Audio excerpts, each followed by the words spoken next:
Hi friends, welcome to our channel. నా పేరు సరస్వతి. మీరందరూ ఎలా ఉన్నారు? నేను చాలా బాగున్నాను. ఇక ఈరోజు వీడియో స్పెషల్ ఏంటంటే క్యాప్సికమ్. ఇదేదో కర్రీ గురించి చెప్తాను అనుకుంటున్నారేమో. కాదు, నేను ఇంకో వేరే ఇంపార్టెంట్ విషయం చెప్తాను.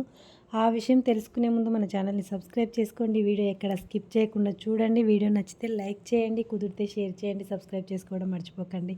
ఇక వీడియోలోకి వెళ్తే, ఏంటి క్యాప్సికమ్ చూడగానే నేను ఏదో రెసిపీ గురించి చెప్పబోతున్నాను అనుకుంటున్నారు కదా? కాదండి, నేను ఇంకొక ఇంపార్టెంట్ విషయం చెప్పబోతున్నాను.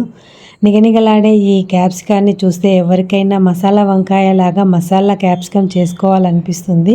కాకపోతే అలా చేసుకోవాలి అనుకునే ముందు మీరు క్యాప్సికమ్ కట్ చేసినప్పుడు చాలా జాగ్రత్తగా అబ్జర్వ్ చేయండి.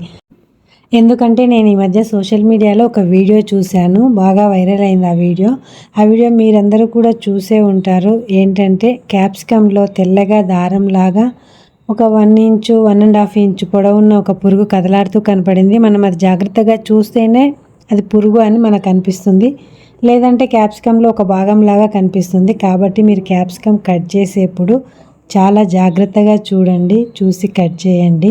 అయితే సోషల్ మీడియాలో వైరల్ అయిన వీడియో మీరందరూ చూసే ఉంటారు. కాకపోతే మన సబ్స్క్రైబర్స్, మన వ్యూవర్స్ ఏ ఒక్కరిద్దరు చూడకపోయినా ఈ వీడియో ద్వారా వాళ్ళకి కూడా ఈ విషయం తెలుస్తుంది కదా అని చెప్పి నేను ఈ వీడియో చేశాను. అంటే నేను క్యాప్సికమ్ కట్ చేస్తుంటే నాకు ఈ ఐడియా వచ్చింది, మన వాళ్ళకి కూడా ఈ విషయం తెలిస్తే బాగుంటుంది కదా అని చెప్పి.